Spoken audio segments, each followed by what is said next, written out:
Hello Taurus, Sun, Moon, Rising, and Venus signs. Kamusta kayo? Sana po'y nasa mabuti kayong kalagayan. Welcome back po sa Star Tarot. Kung bago kayo rito, welcome din kayo. Thank you sa inyong support. I truly appreciate it. God bless you all. Taurus, pauna mensahe po ninyo ay boundaries. So this is building your personal boundaries. Yun ang panawagan sa inyo ng universe at this time, Taurus, no? Maaari kasi na kailangan nyo nang mag-build ng boundary na ito because maybe yung mga tao na nasa paligid ninyo could be abusing you.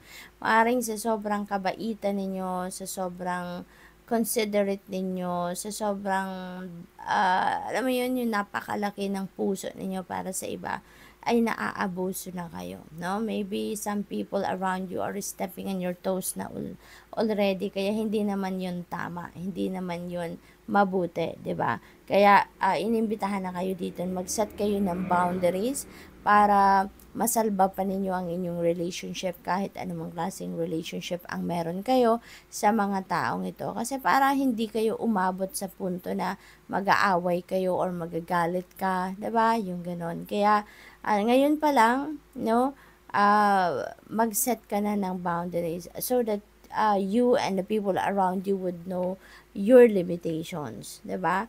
Tsaka makakatulong 'yan na mas magkaroon kayo ng respeto sa bawat isa, pagmamahal sa bawat isa, okay? Consideration sa bawat isa. Forgiveness, maaring magpapatawad na kayo sa ngayon. There is also an energy of forgiveness and acceptance dito.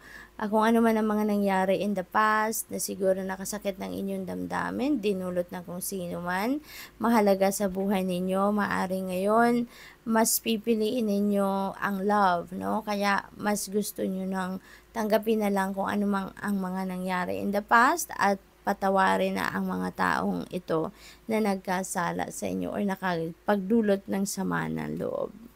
We have lighten your load. Ayan. So, isa to, no? Yung pagsiset ng boundaries na yan, that is one way also of pagpapagaan ng bit-bitin ninyong load sa buhay ninyo. Kasi, maaaring nahihirapan din kayo, 'di ba? Yung gusto ninyo magsalita pero hindi kayo makapagsalita. Maaaring gusto niyo magreklamo, hindi kayo makapagreklamo. Tinitiis niyo na lang kung ano man ang mga ginagawa ng mga tao sa paligid ninyo sa inyo, 'di ba? So, that could be it, no? Makakatulong 'yan para mabawasan ang bigat ng inyong dibdib at ng inyong iniisip, no?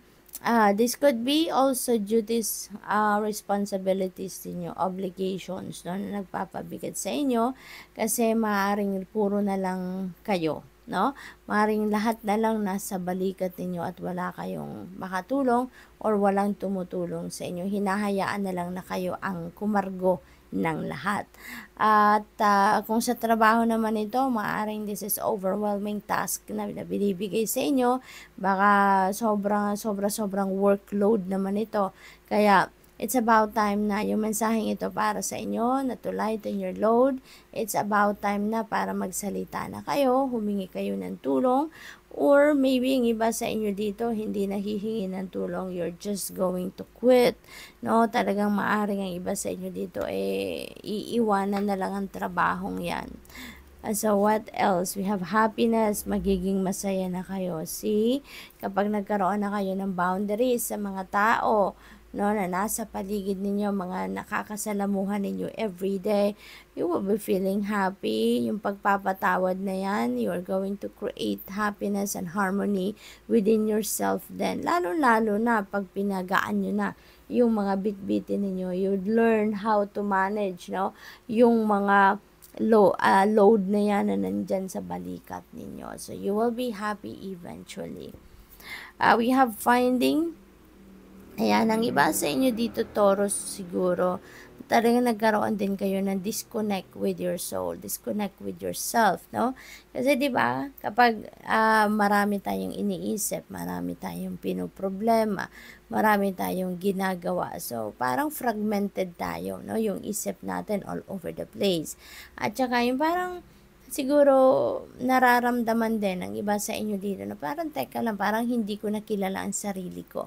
Parang nawawala na ako sa wisyo, parang gano'n. Kasi nga, super focused na lang kayo sa inyong mga ginagawa and you don't even have time to connect with yourself. So, maaring gano'n ang ganap ng iba.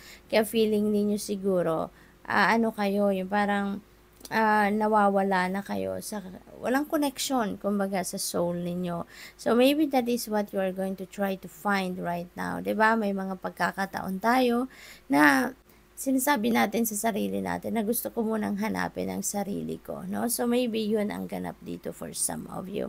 And you will do, no? You will do some kind of retreat, meditation, reflection, no? Kaya masaya kayo dito, no? This represents you. Masaya magiging pagbabagong magaganap sa buhay ninyo, sa sarili ninyo mismo, dahil when you connect with your soul, when you connect with your higher self, na magiging masaya ka kasi you will be able to ground yourself and you'll be able to hear yourself, no? Maririnig mo na muli ang sarili ninyo. So, what else? We have blessings. Ayan, you are so blessed. Taurus, maraming biyaya ang parating sa inyo. Iba't ibang parte ng buhay ninyo magkakaroon ng biyaya, no? Maraming regalo sa inyo ang universe na papadating, kaya magiging masayang-masaya kayo. No? So, this is really beautiful energies dito. Para ito sa iyong highest good, para ito sa ikakabuti ninyo talaga, no? So, what else for Taurus? We have angel number 101, starting over. Ayan. So, siguro, ang iba sa inyo dito, merong siguro nanggagaling sa failure ang iba sa inyo. Kaya, binibigyan kayo ng pagkakataon ngayon to start over, no? Sabi dito, happiness is linked to self-expression, growth, and experience. Learning from failures is key. Ayan, so siguro galing talaga kayo dito sa failure at ngayon matututo kayo, no? At marami kayong natutunan dyan. Kaya magiging masaya din kayo sa mapupulot ninyong lessons and wisdom, okay? Happiness is real, possible, and around. Understand its process and the pursuit of it. Joy is fluid. It's in the little things and the big ones. So, fails are fun. Start fresh. So, napakagandang encouragement ito sa inyo. Good luck. Thank you for watching. Love and light. Namaste.